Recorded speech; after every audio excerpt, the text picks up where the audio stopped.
Hi, we're back, and today we're going to actually get into the text of First John after some of our initial comments about exegesis and observations. Now, you'll see on the slide there the purpose of First John. And let me say just generally, it is so important for us as people that are careful with the biblical texts to come up with and identify a particular purpose as best as we can determine of a particular piece of writing from the Greek New Testament. If we can establish a purpose, then that purpose will help us to see the individual parts and how those individual parts can relate to the whole. Now, at the conclusion of 1 John 5, verse 13, the evangelist provides us a purpose. And let's pronounce that here. Tauta egrapsa humen, hina edeta hati zoein ekata ionian, tois pistuusin, eis ta anima tu huiu tu theou. So, the translation here, Tauta egrapsa, I wrote these things to you. This is an aorist active indicative, first person singular. Hina edeta. Now, edeta there is from that difficult word that we saw later in the grammar, oida, that means I know. This is a word that is perfect, but always translated as a present. So here we have a perfect active subjunctive. Here's the word oida, second person plural. In order that you might know that you have eternal life. Now, tois pistuusin. This is parsed as a present active participle, masculine, plural, dative. And to you is right here, is coordinated with the participle, to the ones who believe, in the name of the Son of God. So, here we have, at the conclusion of this first epistle, a major purpose statement, in order that you might know that you have eternal life. So let's go a little further. Now, in 1 John 1:4, we have another purpose statement. This is found at the very beginning. Let's pronounce that. Kai tauta grapha men hemes, hina he chara hemon, e pepleromene. And we are writing these things to you. Here we have a present verb. We write. Hina, in order that. Now, hina is linked up here with a present subjunctive of the verb to be, and here we have a perfect middle passive participle, feminine singular nominative. Now, I don't know if you remember back to Greek to me in chapter 12c, where we have a form of the verb to be that is hooked up with a perfect participle. It's called the periphrastic construction. And what does it do? It emphasizes the enduring condition here of the joy of the writer within his community. We are writing these things to you in order that our joy might be fulfilled in terms of the actual writing.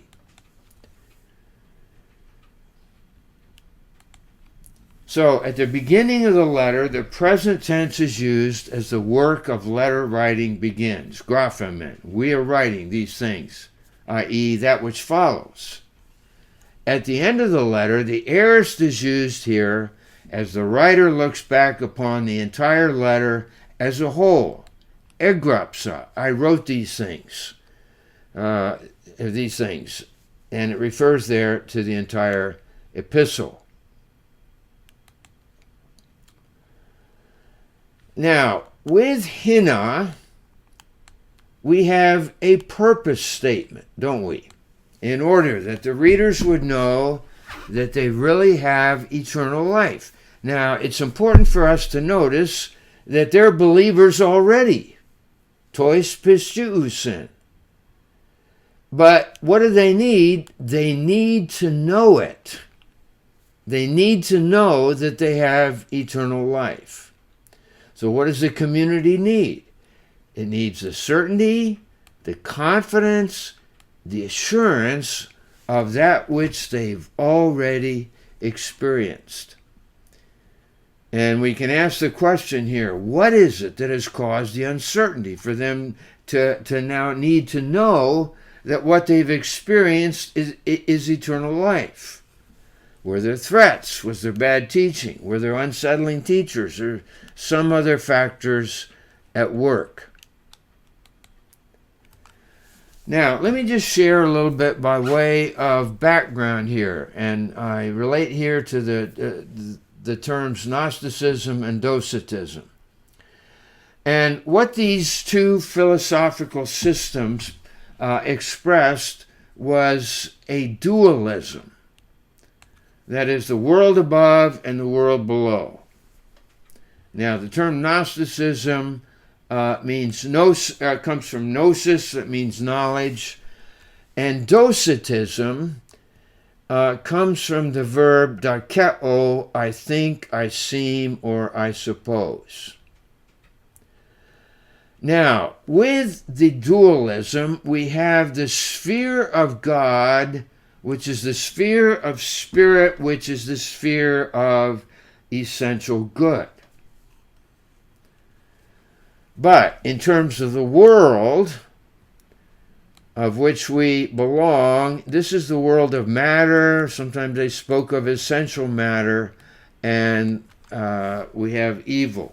So we have a radical separation of the world above, the sphere of God, and the sphere of the world, essential matter, and evil. So it made it very difficult for the Gnostics to think of any kind of intersection between the world of spirit and the world of matter. In fact, in some of the Greek Platonic thought and further, there was the notion of a demiurge creator who is at the farthest removed from God, who now farthest removed was an inferior deity who created the world of stuff and matter because of their formulation and postulation that the world of spirit cannot really intersect the world of matter. Now, in particular, the Docetics argued that Christ only seemed to have been born, but it really didn't happen. So here's what they argued. They believed that a spiritual Christ, and that is from the sphere of essential good, descended upon a human Jesus who had already been born at the time of his baptism. And then at the time of the crucifixion, the spiritual Christ returned back to the sphere above or essential good. So the Docetics, again from the Greek verb dakeo, think, seem, supposed. Thus, Christ only seemed to have suffered and died. It's very much, in a way, something of a play act for them. Well, let's talk a little bit about how some of the early church fathers reacted to this radical dualism. In contrast to the verb I think, seem, or suppose, dakeo, with Eusebius on Docetism, look at the adverbs truly. The child of Mary, truly born. 8, drank, was truly persecuted. truly crucified and died, and then truly raised from the dead. So we have that adverb truly occurs several times here. But then he says, but if it be as some godless men assert, unbelievers, or we might say the Docetists, assert that he suffered in phantom only. He just seemed to. It is that they are phantoms, that is, the Docetics and the Docetic teachers. And then the question is raised, why am I in bonds? I'm certainly not in chains because of a play act that happened. Irenaeus, another church father, informs us that the Gnostics imagined three classes of human beings: the material, the psychical, and the spiritual.